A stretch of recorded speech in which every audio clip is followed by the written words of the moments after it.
memulai pembelajaran pada hari ini, alangkah baiknya kita berdoa terlebih dahulu ya. Iya.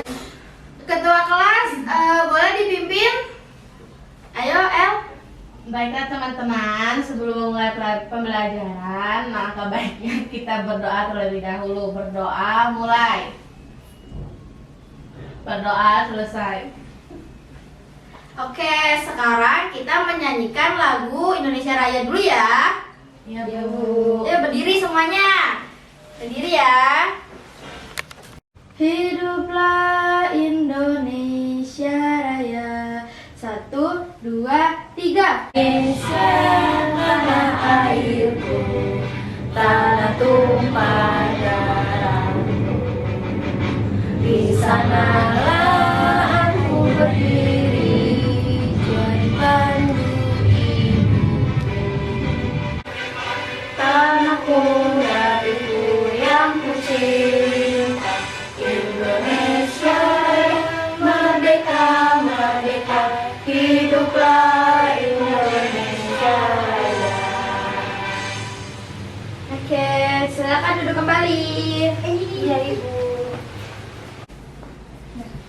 Oke, tadi kita udah menyanyikan lagu Indonesia Raya ya. Sekarang Ibu akan mengabsen ya. Iya, Bu. Elisa Yolanda. Hadir, Bu. Adina. Hadir, Bu. Bella. Hadir, Bu. Noval. Hadir. Kanza. Hadir. Lucky. Hadir, Bu. Oke, hadir semua ya. Iya, Bu. Ada yang tahu nggak hari ini kita akan belajar tentang apa? Nggak tahu. Oke, Ibu akan mengasih tahu ya. Hari ini kita akan belajar tentang siklus air, atau bisa disebut dengan prosesnya hujan seperti apa gitu ya. Ada yang tahu nggak? Asal usul hujan itu dari mana? Dari awan air. Dari langit. Iya, dari awan, benar. Iya, benar. Ada yang benar tuh tadi, Adina, dari awan. Sekarang Ibu akan menjelaskan ya bagaimana proses air itu hujan itu turun. Mau belajar tentang apa? Siklus air. Ya, siklus air. Siklus air adalah sirkulasi air yang tidak pernah berhenti dari atmosfer ke bumi dan kembali lagi ke atmosfer melalui kondensasi, presipitasi, evaporasi, dan transpirasi. Pemanasan air laut oleh sinar matahari merupakan kunci proses siklus hidrologi yang dapat berjalan secara terus-menerus. Ya, sekarang Ibu akan menulis tentang proses terjadinya siklus air ya. Proses siklus siklus air. Yang pertama ada evaporasi ya.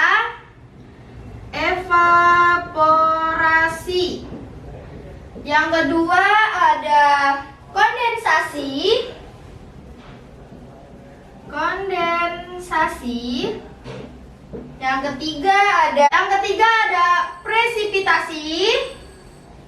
Yang keempat terakhir ada infiltrasi. Infiltrasi. Oke, Ibu akan menjelaskan satu-satu dari ini ya. Tadi yang pertama ada evaporasi.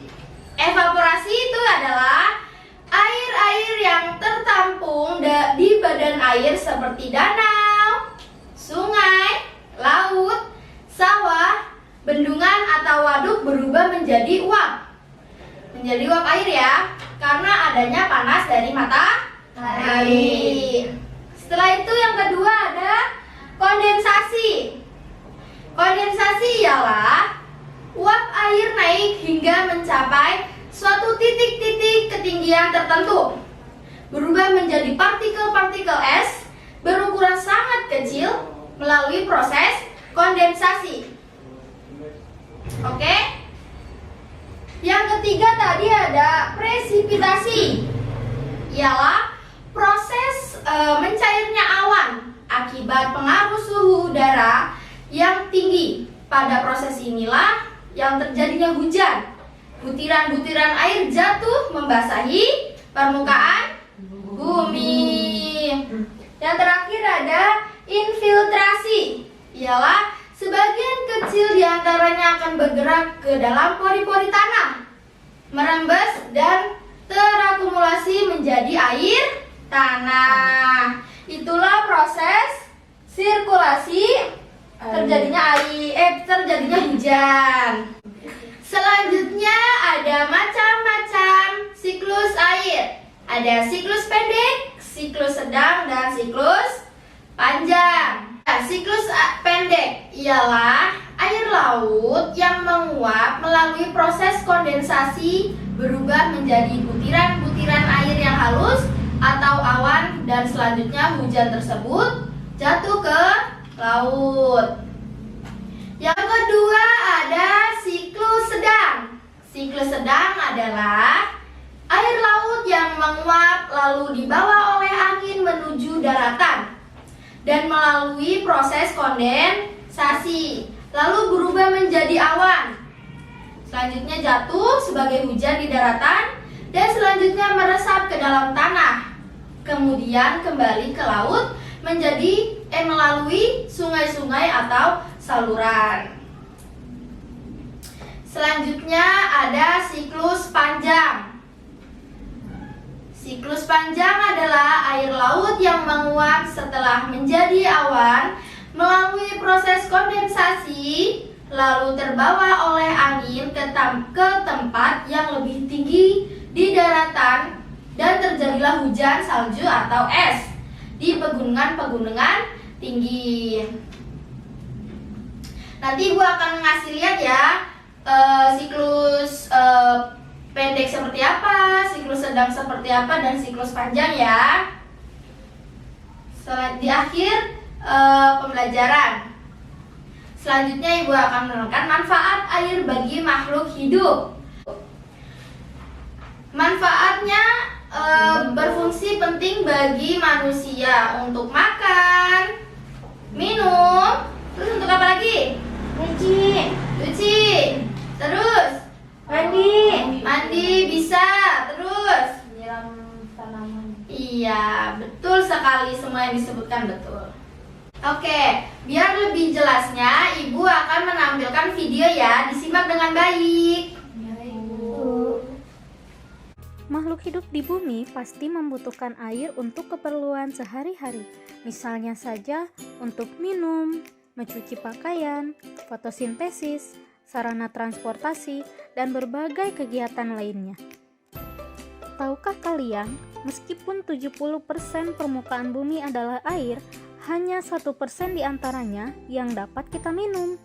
Mengapa demikian ya?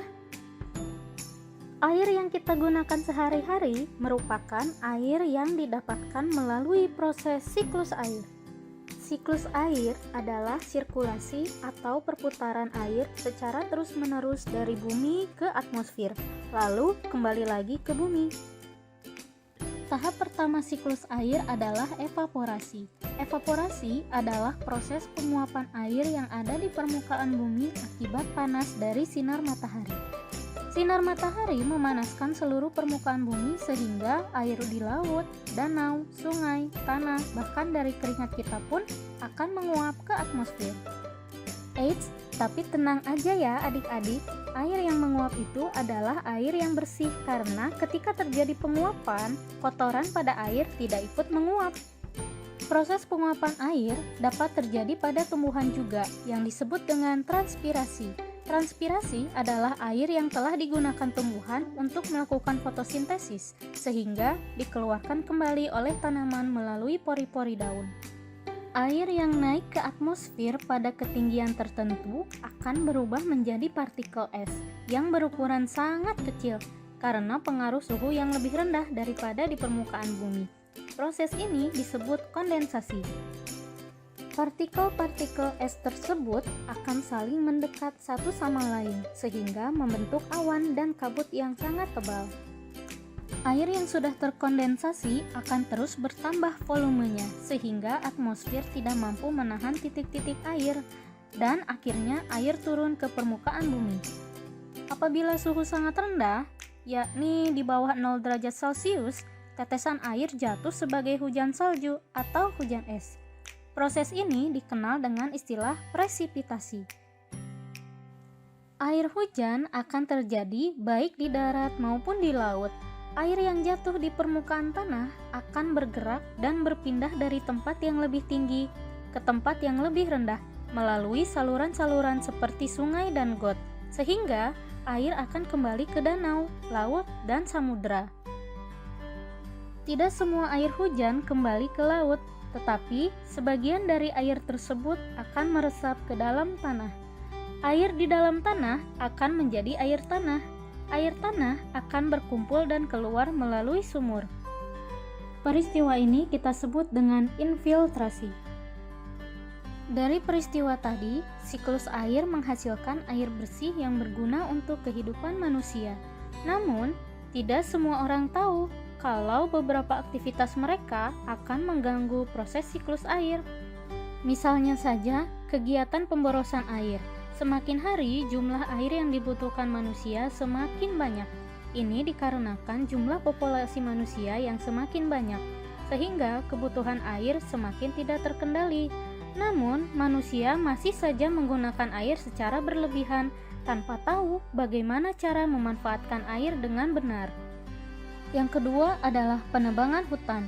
Penebangan hutan secara besar-besaran akan mengurangi jumlah pohon yang bertugas menyerap karbon dioksida, sehingga suhu di bumi semakin panas. Suhu di bumi yang semakin panas akan mempercepat proses evaporasi, namun memperlambat proses kondensasi, sehingga air hujan akan sulit terbentuk. Yang ketiga adalah kebakaran hutan. Hutan yang terbakar akan menyebabkan pohon-pohon mati, sehingga hutan tidak bisa lagi menyimpan air.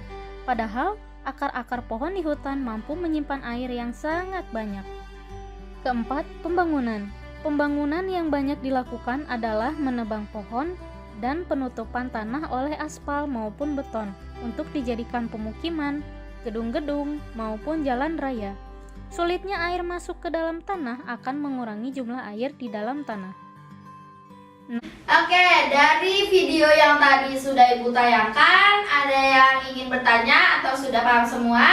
Sudah, Bu.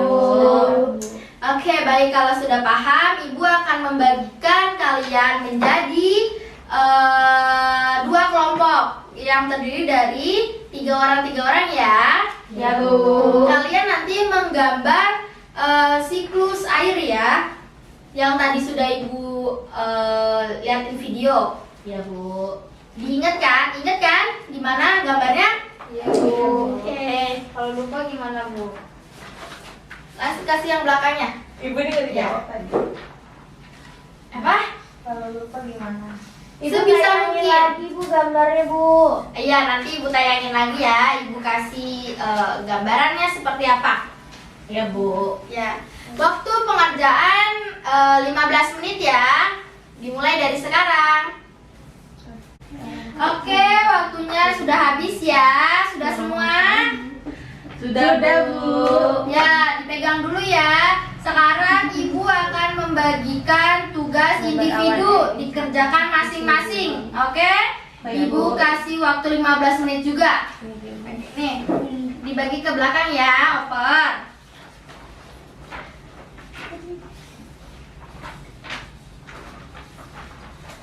Terima kasih.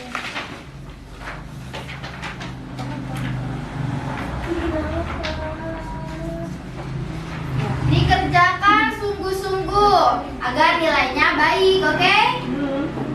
Ya.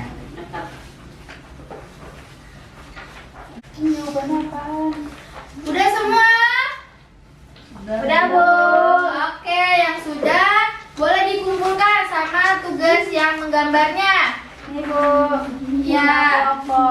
Kelompok 2, Bu. Ya. Jangan lupa dinamain. Bu, pensilnya. Oke.